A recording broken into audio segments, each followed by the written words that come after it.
Hello बेटा, कैसे हो आप लोग। बेटा मेरा नाम है अंकित कुमार और मैं पढ़ाता हूँ फिजिक्स रेजोनेंस के जयपुर सेंटर में।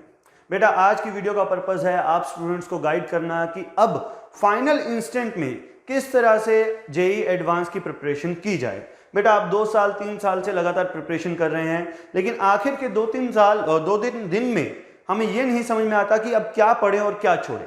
तो बेटा इस वीडियो के माध्यम से मैं आपको यही गाइड करना चाहता हूँ कि कौन कौन से टॉपिक आईआईटी जेईई एडवांस में रिपीटेडली पूछे जा रहे हैं, ज़्यादातर पूछे जा रहे हैं। तो आखिर के 2-3 दिन में अगर आपको फोकस करना है तो इन टॉपिक्स पे फोकस कीजिए। और साथ ही साथ बेटा छोटी सी गाइडेंस आपके लिए कि अभी लास्ट के 2-3 दिन में आप कोई भी नया टॉपिक चालू मत करना। जो आपको ऑलरेडी आता है उसी को ही बार बार रिवाइज करना है। अगर आप नया टॉपिक स्टार्ट करोगे तो आप थोड़ा सा अनकॉन्फिडेंट फील करोगे, आपको ऐसा लगेगा कि यार मेरा शायद कुछ पोर्शन छूटा हुआ है। अगर आप कॉन्फिडेंस लूज करते हो तो एग्जाम में भी उसका असर देखने को मिलेगा। तो बेहतर होगा बेटा आप कोई भी नया टॉपिक टच मत करना। कोई आपसे बात करे कि ये पढ़ा है या नहीं पढ़ा है, उसको अवॉइड करना। ठीक। सेकंड चीज बेटा, जो जेईई एडवांस का पेपर है वो दिन का पेपर है। हो सकता है कुछ स्टूडेंट्स को ऐसी आदत हो कि दिन के टाइम पे वो सोते हो, रात के टाइम पे पढ़ते हो। तो अभी बहुत ज्यादा जरूरी है कि आप सुबह उठकर जिस टाइम पर जेईई एडवांस का पेपर है उस टाइम पर टाइम बाउंड मैनर से क्वेश्चन सॉल्व करना शुरू करें, वो भी एक साथ 3 घंटे बैठकर। क्योंकि एग्जाम में बेटा अगर आपको बार बार नींद आती रही, क्योंकि आपका माइंड उस तरह से हैबिचुअल हो जाएगा कि दिन के टाइम में मुझे सोना है और वहां पे एग्जाम में आपको नींद आती रही, तो आपका माइंड पूरी तरह से फोकस नहीं कर पाएगा। इन 2 वार्निंग्स के साथ बेटा, इन 2 गाइडेंस के साथ आज हम आज के डिस्कशन को शुरू करते हैं। आज की डिस्कशन में बेटा हम बात करेंगे कि कौन कौन से टॉपिक्स बार बार पूछे जा रहे हैं आईआईटी जेईई के अंदर रिसेंटली 5-6 इयर्स के अंदर। तो बेटा हम चैप्टर वाइज स्टार्ट करेंगे। जो इंपॉर्टेंट चैप्टर हैं उनको पहले डिस्कस करेंगे, लेस इंपॉर्टेंट चैप्टर हैं उनको थोड़ा सा बाद में डिस्कस करेंगे। सबसे पहला इंपॉर्टेंट चैप्टर जो है बेटा वो है मॉडर्न फिजिक्स। मॉडर्न फिजिक्स के अंदर बेटा जो आपको चीजें ध्यान में रखनी है कि कौन कौन से क्वेश्चन रिपीटेडली पूछे जा रहे हैं। बेटा सबसे पहला टॉपिक जो है जो पूछा जा रहा है बार बार वो बोर्स मॉडल। बोर्स मॉडल के अंदर बेटा बहुत सारे फॉर्मूले हैं और वो उन फॉर्मूलाज का यूज करके काफी अच्छे अच्छे क्वेश्चन बनाते हैं। कई क्वेश्चंस के अंदर आपको फॉर्मूला ड्राइव करने की भी जरूरत पड़ सकती है। तो इसलिए अगर आपने अभी तक बोर मॉडल को टच नहीं किया है या फिर उसको नहीं पढ़ा है, कृपया करके उसके ऊपर फोकस करना शुरू कर दीजिए। और कौन सा टॉपिक है बेटा जो फिजिक्स के अंदर पूछा जा रहा है, मॉडर्न फिजिक्स में से पूछा जा रहा है, वो है न्यूक्लियर फिजिक्स। और अगर न्यूक्लियर फिजिक्स में भी स्पेसिफिक बात करें तो न्यूक्लियर फिजिक्स के अंदर बात कर रहे हैं हम मास डिफेक्ट की। न्यूक्लियर फिजिक्स में से अभी तक जितने भी क्वेश्चन मुझे मिले वो सारे के सारे कौन से हैं बेटा, मास डिफेक्ट के ऊपर। ठीक है, इन क्वेश्चंस को आप जल्दी से बेटा पढ़ लीजिए, इनके फॉर्मूलाज वगैरह बहुत ज्यादा अच्छे से देख लीजिए कि मास डिफेक्ट क्या होता है और किस तरह से कैलकुलेट किया जाता है। थर्ड चीज बेटा जो पूछी जा रही है वो है रेडियो एक्टिविटी। रेडियो एक्टिविटी बेटा ये वेरी वेरी इंपॉर्टेंट है। इसको तो फॉर्मूले का उसको रट के जाना है, आपको पूरी की पूरी तरह से पढ़ के जाइए रेडियो एक्टिविटी के फॉर्मूलाज को।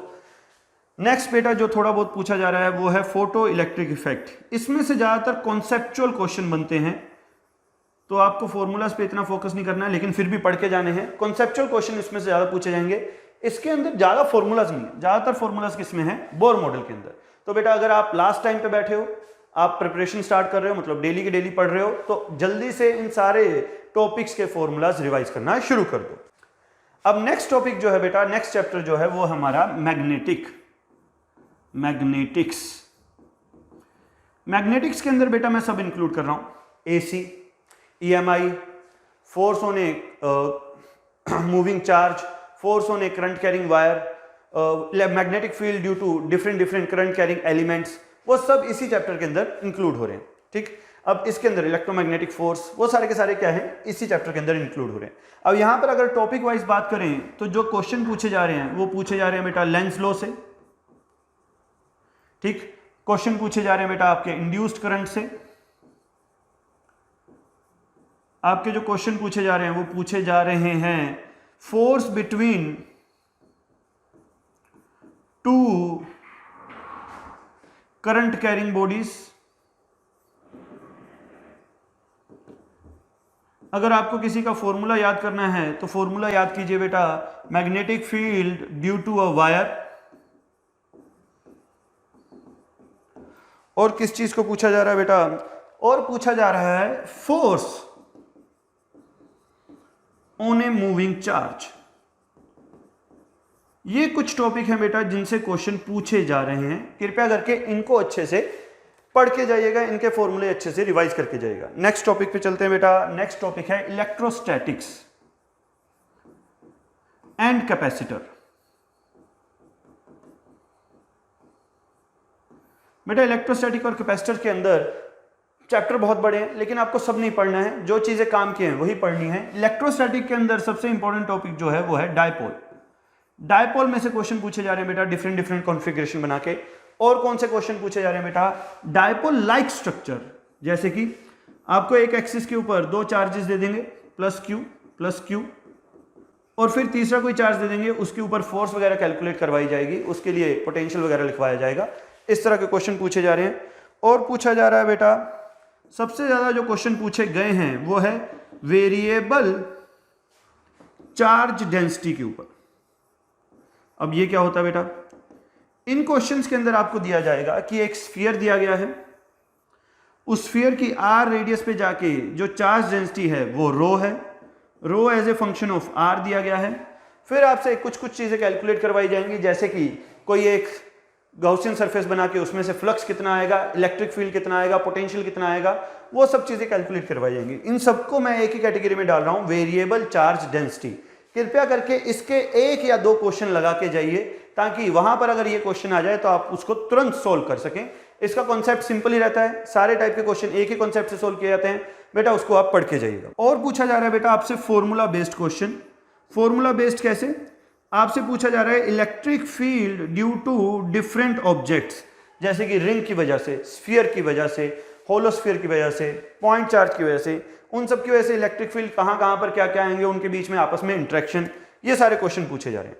कैपेसिटर्स के अंदर बेटा आपसे पूछा जा रहा है, या रिसेंटली क्वेश्चन जो पूछा गया है वो ये है कि अगर एक हाफ फील्ड इलेक्ट्रिक कैपेसिटर है जिसके आधे पोर्शन में डाइलेक्ट्रिक है और आधे पोर्शन में नहीं है, उसका नेट कैपेसिटेंस क्या होगा, चार्जेस की डेंसिटी वगैरह क्या होगी, नेट पोटेंशियल क्या होगा, उस तरह के क्वेश्चन आपसे पूछे जा रहे हैं। ठीक बेटा, अब चलते हैं करंट इलेक्ट्रिसिटी में। करंट इलेक्ट्रिसिटी के अंदर जो सबसे ज्यादा क्वेश्चन पूछे जा रहे हैं वो पूछे जा रहे हैं कैलकुलेशन ऑफ रेजिस्टेंस को लेके। अब इसके अंदर क्या होता है बेटा, आपको एक डिफरेंट या फिर वेरिएबल साइज का ऑब्जेक्ट पकड़ा देते हैं कुछ इस तरह से, फिर आपसे कहा जाता है कि इसकी रेजिस्टिविटी क्या है, रो, तो कैलकुलेट कीजिए इसका नेट रेजिस्टेंस क्या होगा। उसके लिए बेटा आपको फॉर्मूला यूज करना होता है R = V/I। अगर आपने ऐसे क्वेश्चन कर रखे हैं बहुत अच्छी बात है, अगर नहीं कर रखे हैं कृपया करके ऐसे एक दो या दो क्वेश्चन लगाने शुरू कर दीजिए। ये बहुत ही इजी क्वेश्चन होते हैं, आपको जल्दी से समझ में आ जाएंगे।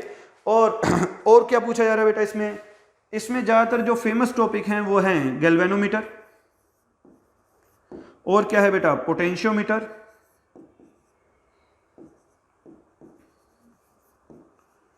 ठीक, और व्हीटस्टोन ब्रिज,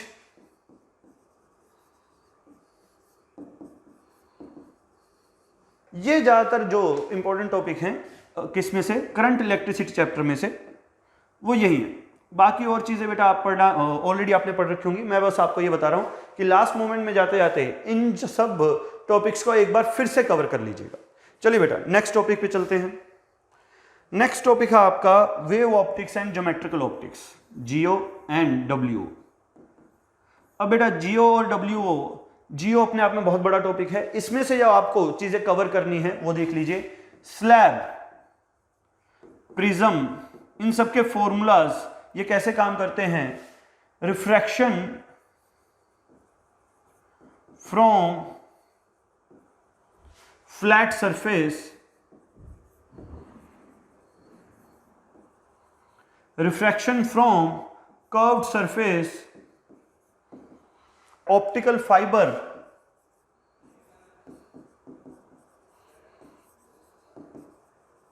एक important topic variable reflective index.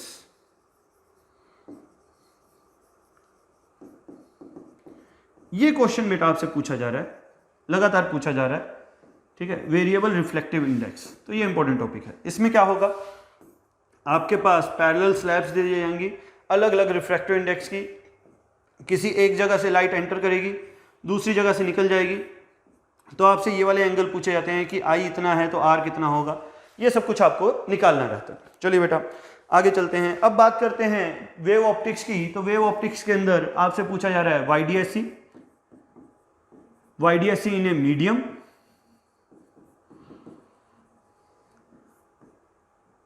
Diffraction,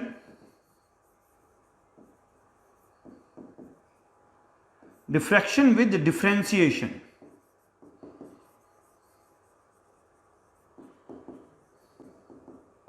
तो अगर आपको फॉर्मूलास याद होंगे बेटा अच्छे से, तो आप उसका डिफरेंशिएशन करके आपसे क्वेश्चन सोल्व करवाने को बोला जाएगा। वेव फ्रंट, वेव फ्रंट पे एक क्वेश्चन पूछा गया बेटा। वेव फ्रंट अपने आप में एक इजी टॉपिक है, हो सके तो आप इसको पढ़ के जाइए, वेव फ्रंट। ओके ओके, आगे चलते हैं बेटा। एक क्वेश्चन जो ज्योमेट्रिकल ऑप्टिक्स के अंदर और पूछा गया है, वो पूछा गया है इंटेंसिटी ऑफ लाइट पे। थोड़ा सा बेटा इसको कवर करके जाइएगा कि इंटेंसिटी ऑफ लाइट जब लेंस में से पास करती है या किसी मिरर में से पास करती है तो इंटेंसिटी ऑफ लाइट किस तरह से वेरी करती है, उसके ऊपर भी एक दो क्वेश्चन पूछे गए। चलिए बेटा नेक्स्ट टॉपिक पे चलते हैं। नेक्स्ट जो इंपॉर्टेंट टॉपिक है वो है हमारा heat and thermodynamics. Heat and thermodynamics के अंदर बेटा सब कुछ आ गया, कैलोरीमेट्री से लेके थर्मोडायनेमिक्स, केटीजी, सब कुछ मैं इसमें इंक्लूड कर रहा हूं। इसके अंदर आपको जो समझना है कि जो सबसे ज्यादा क्वेश्चन पूछे जा रहे हैं वो पूछे जा रहे हैं ब्लैक बॉडी रेडिएशन पे। Black body radiation, okay. अब इसके बाद बेटा क्वेश्चन पूछे जा रहे हैं कंडक्टिविटी पे। Conductivity, Newton's law of cooling पर, Newton's law of cooling,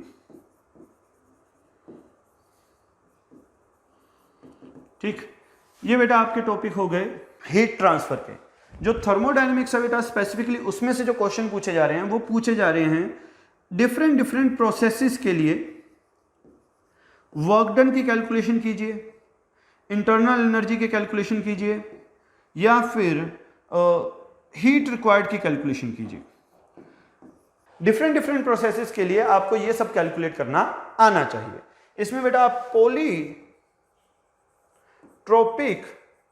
process को जरूर से पढ़ के जाइएगा। अगर कोई एक वेरिएबल प्रोसेस आ गई जो स्टैंडर्ड प्रोसेसेस में से नहीं आती, उसके लिए ये सारी कैलकुलेशंस किस तरह से करते हैं, कृपया करके उसके सारे फॉर्मूलाज पढ़ के जाइएगा, उनके डेरिवेशन पढ़ के जाइएगा। चलिए बेटा आगे चलते हैं। नेक्स्ट टॉपिक जो है हमारे पास जो इंपॉर्टेंट है वो है वेव। वेव में से इतने क्वेश्चन नहीं आ रहे, लेकिन फिर भी कुछ क्वेश्चंस आ रहे हैं, कुछ क्वेश्चंस पूछे जा रहे हैं रेजोनेंस ट्यूब में से। रेजोनेंस ट्यूब के अंदर बेटा आपको ध्यान रखना है कि ये प्रैक्टिकल है। जितने भी प्रैक्टिकल्स आपको थ्योरी के अंदर कवर किए गए हैं उन सबको आपको पढ़ के जाना ही जाना है, ठीक। आपके पास है इंटरफेरेंस, ये आपको कवर करना है। इंटरफेरेंस के बाद डॉपलर इफेक्ट, ये बहुत इंपॉर्टेंट है बेटा। डॉपलर इफेक्ट में से क्वेश्चन पूछे जा रहे हैं, लगातार पूछे जा रहे हैं। और बीट फ्रीक्वेंसी या beats, Doppler effect plus beat के क्वेश्चन ज्यादा बनाए जा रहे हैं। वेव के अंदर बेटा आपको बस यही चीजें आपको कवर करनी है, इतने ही पूछा जा रहा है। ज्यादातर यही चीजें होती हैं जो बच्चा मिस कर देता है। डॉपलर इफेक्ट जो है वो हमारे लिए काफी इंपॉर्टेंट है, ठीक है। नेक्स्ट टॉपिक का नाम है बेटा properties of matter. Properties of matter के अंदर हम सब कुछ इंक्लूड कर रहे हैं। क्या क्या इंक्लूड हो रहा है बेटा? Fluids, viscosity, surface tension, elasticity, वो सारे चैप्टर क्या हैं इसी के अंदर आएंगे। इसमें से भी सबसे पहले फ्लूइड की अगर बात करें तो फ्लूइड के अंदर आपको पढ़ना है बेटा बायोन्सी फोर्स। और क्या पढ़ना है बेटा? फ्लूइड के अंदर आपको एक टॉपिक जरूर पढ़ना है स्टैटिक फ्लूइड के अंदर, कि अगर एक यूट्यूब के अंदर डिफरेंट डेंसिटी के लिक्विड्स को डाल दिया जाए तो उनकी हाइट क्या क्या आएगी। इस तरह के क्वेश्चंस को बेटा किसी भी तरीके से बनाया जा सकता है। IIT JEE ने इस पे बहुत क्रिएटिव क्वेश्चन बना रखे हैं, ठीक है, उनको आप पढ़ के जाइएगा। तो दूसरे टाइप के क्वेश्चन जो आपको पढ़ने हैं बेटा वो है बायोन्सी फोर्स के ऊपर। बायोन्सी फोर्स के एक दो क्वेश्चन आप करके जाइएगा। सेकंड चीज बेटा जो आपको पढ़नी है इसी प्रॉपर्टीज ऑफ मैटर के अंदर, सरफेस टेंशन। सरफेस टेंशन को जरूर पढ़ के जाइएगा, उसके सारे फॉर्मूले बेटा आप कवर करके जाइएगा। और आपसे पूछा जा रहा है बर्नौलीज इक्वेशन, फ्लूइड के अंदर ही बर्नौलीज इक्वेशन। बर्नौलीज इक्वेशन के ऊपर बेटा अच्छे क्वेश्चन बन रहे हैं। उन क्वेश्चंस के अंदर क्या पूछा जा रहा है कि अगर मान लो एक फ्लूइड फ्लो कर रहा है, यहाँ पे वेलोसिटी है V1, यहाँ पे वेलोसिटी है V2, तो बताओ यहाँ पर जो प्रेशर है और यहाँ पे जो प्रेशर है उनके बीच का डिफरेंस क्या क्या आएगा। तो बेसिकली ये क्वेश्चन आपके कहां से सोल्व होंगे, बर्नौलीज इक्वेशन से। इसके बाद बेटा नेक्स्ट चैप्टर पे चलते हैं। नेक्स्ट चैप्टर होगा हमारा एसएचएम। एसएचएम के अंदर बेटा कुछ खास क्वेश्चन नहीं पूछे गए, कॉम्बिनेशन ऑफ एसएचएम करवाया गया था, सर्कुलर मोशन, इलिप्टिकल मोशन, जो आपको याद हो, जो सबसे लास्ट का टॉपिक होता है कि पार्टिकल को हम इस तरह से ब्रेक कर सकते हैं कि एक्स डायरेक्शन में एसएचएम अलग से हो रहा है, वाई डायरेक्शन में एसएचएम अलग से हो रहा है, और उसके लिए हमारे पास नेट पाथ जो है वो इलिप्टिकल पाथ या सर्कुलर पाथ बन रहा है। उस तरह के क्वेश्चन पूछे गए हैं। और पूछे गए हैं बेटा 2 और मोर ब्लॉक्स एक साथ एसएचएम कर रहे हो तो क्या होगा, उनके बीच की टेंशन क्या होगी, फ्रिक्शन फोर्स क्या होगी, उन सबसे रिलेटेड क्वेश्चन पूछे गए हैं। इसके बाद जो नेक्स्ट चैप्टर है बेटा वो है ग्रेविटेशन। ग्रेविटेशन के अंदर ज्यादातर जो इन्होंने फोकस रखा है वो रखा है एस्केप वेलोसिटी पे, या फिर calculation of small g at different planets. अलग अलग प्लैनेट्स पे जाके जी की वैल्यू कैलकुलेट करने को बोली जा रही है। डेंसिटी चेंज कर दी, रेडियस चेंज कर दी, तो किस तरह से स्मॉल जी की वैल्यू चेंज करेगी। नेक्स्ट टॉपिक है बेटा very very important topic, rotational motion. अब रोटेशनल मोशन को मैं नीचे क्यों लिख रहा हूं, इतनी देर बाद क्यों डिस्कस किया है, तो उसके पीछे का रीजन ये है बेटा, रोटेशनल मोशन में 2 तरह के क्वेश्चन आते हैं, या तो बहुत इजी या बहुत टफ। इजी वाले आपसे हो जाएंगे, टफ वाले आपसे नहीं होंगे ठीक है। टफ वाले क्वेश्चंस बेटा आपके बहुत टाइम कंज्यूमिंग होंगे, उनको लास्ट में जाके ही करना है, पहले मत उठा के बह जाना। इनके अंदर क्वेश्चन कौन से पूछे जा रहे हैं थोड़ा सा मैं वो डिस्कस कर लेता हूं। रोटेशन मोशन के अंदर सबसे पहले जो क्वेश्चन पूछे जाते हैं वो पूछे जाते हैं मूवमेंट ऑफ इनर्शिया के ऊपर। सेकंड टाइप के क्वेश्चन जो पूछे जा रहे हैं बेटा वो पूछे जा रहे हैं एंगुलर मोमेंटम या एंगुलर मोमेंटम कंजर्वेशन के ऊपर। ये क्वेश्चन आपको पढ़ के जाने हैं, करके जाने हैं, ठीक है। इनके अंदर एक बेसिक क्वेश्चन ये वाला रहता है कि एक रोड के ऊपर एक बुलेट स्ट्राइक कर रही है, तो ये रोड का ओमेगा बताओ स्ट्राइक करने के तुरंत बाद। वो सारे क्वेश्चन आपको पढ़ के जाने हैं कि किस तरह से होंगे। थर्ड जो फेवरेट टॉपिक है आईआईटी का वो है रोलिंग। अब बेटा रोलिंग के अंदर बहुत शानदार क्वेश्चन बन सकते हैं, लेकिन आईआईटी बहुत ही बेसिक क्वेश्चन पूछेगी जिसमें आपको वो उलझा देगी। तो रोलिंग के बेसिक कॉन्सेप्ट्स आपको पूरे के पूरे पढ़ के जाने हैं कि टॉप मोस्ट पॉइंट पे, लोअर मोस्ट पॉइंट पे वेलोसिटीज क्या क्या होती हैं, प्लेटफॉर्म अगर चल रहा हो तो वेलोसिटी क्या होगी, ये सब चीजें आपको कवर करके जानी है कि इसकी काइनेटिक एनर्जी क्या होती है, रोलिंग बॉडी की किस तरह से वेरी करती है, कहां पे फोर्स लगाएं तो फ्रिक्शन आएगा, कहां पे फोर्स लगाएं तो फ्रिक्शन नहीं आएगा, वो सब आपको क्या है कवर करके जाना है। और बेटा इसके साथ ही जो सेकंड टाइप के टॉपिक हैं जो आईआईटी पूछ रही है वो पूछ रही है कैलकुलेशन के, टॉर्क की कैलकुलेशन करो। टॉर्क की कैलकुलेशन के साथ फ्रिक्शन को इंक्लूड कर दिया, उसकी कैलकुलेशन करो। तो बेटा ये सब चीजें भी आपको पढ़ के जानी है। टॉर्क के साथ नॉर्मल कैसे वेरी कर रहा है, नॉर्मल के साथ फ्रिक्शन कैसे वेरी कर रहा है, उसके क्वेश्चन भी पूछे जा रहे हैं। ठीक बेटा, आगे चलते हैं सेंटर ऑफ मास पे। सेंटर ऑफ मास में एक ही टाइप के क्वेश्चन पूछे जा रहे हैं, वो है मोमेंटम कंजर्वेशन के। नेक्स्ट पे चलो बेटा work power energy. Work power energy के अंदर एक इंपॉर्टेंट टॉपिक है जो आपको पढ़ के जाना ही जाना है, वर्क पावर एनर्जी। वो है relation between potential energy and conservative force. ये टॉपिक है बेटा जिसके अंदर आप पार्शियल डिफरेंशिएशन वगैरह पढ़ते हो, ये आपको कवर करके जाना है, क्योंकि एक अच्छा क्वेश्चन यहां पे बनाया जा सकता है जिसमें स्टूडेंट क्या है अपने आप को थोड़ा सा अनकॉन्फिडेंट फील करते हैं।